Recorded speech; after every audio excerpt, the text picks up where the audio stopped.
area my whole life. I was born in Kittery, just across the bridge, but I've been a regular visitor to Portsmouth for about 18 years. Live in Kittery, just across the bridge, but been around all my life. I just wanted to know how many, what makes you want to come down here and just hang out downtown? I think it's Portsmouth's relatively advanced cultural values. Here you have the just most delightful mixture of the arty culture of the New England cities and the small town charm you might find in small hamlets in Vermont or Maine, mixed together in this seaside community.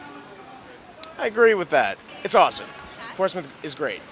Can you find any downfalls that Portsmouth has that you wouldn't mind changing at all? Overpriced.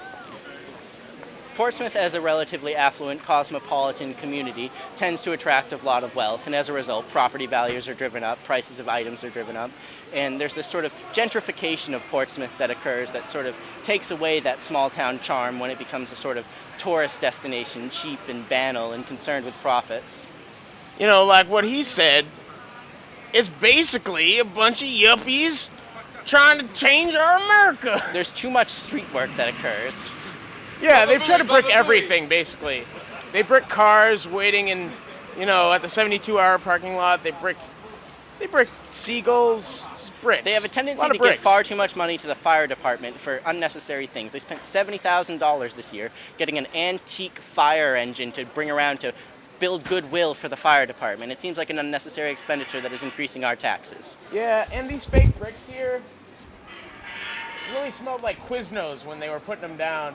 It smelled a lot like Quiznos, and they just don't really add anything. The children skateboard on all the sidewalks, and that should be forbidden. Destroyed amongst men. No, are you guys old enough to drink? Yes, indeed. Yes. What would your favorite hangout be downtown? It depends on what sort of mood you're in. If you're looking for some local flavor, some old Masons and bikers and just rough and gruff locals, D Street. Daniel Street or State Street Saloon. if And you they want have great older, slightly karaoke more on sophisticated Thursdays crowd. and Fridays.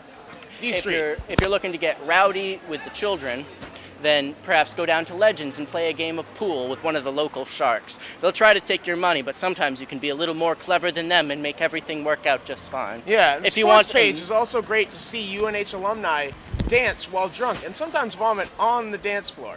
It's quite a fun time. If you want a authentic old world feel, then our local foreign pubs, such as Riraz, the Irish pub, or the Coat of Arms, an authentic English pub, are a great place to go to pretend you're cultured. I agree. Can you do me a favor and just point the transmitter a little bit?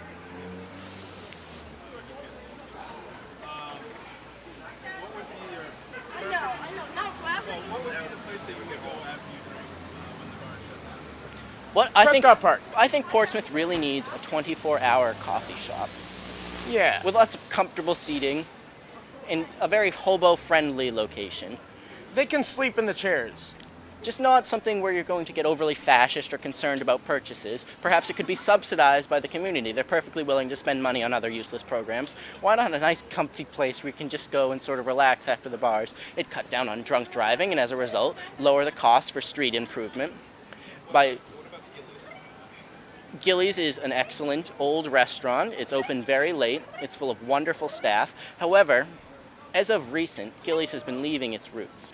They've added on a giant new kitchen section. They're starting to produce foods that are not traditional. They have poutine, they have random sandwiches. They've moved away from their hot dog cart feel, and they've become so institutionalized as to have completely rejected their humble origins, and therefore destroying much of the charm that was once sacred about Gillies. But they still have that painting in back that just depicts old Portsmouth as it was when Gillies was just a cart.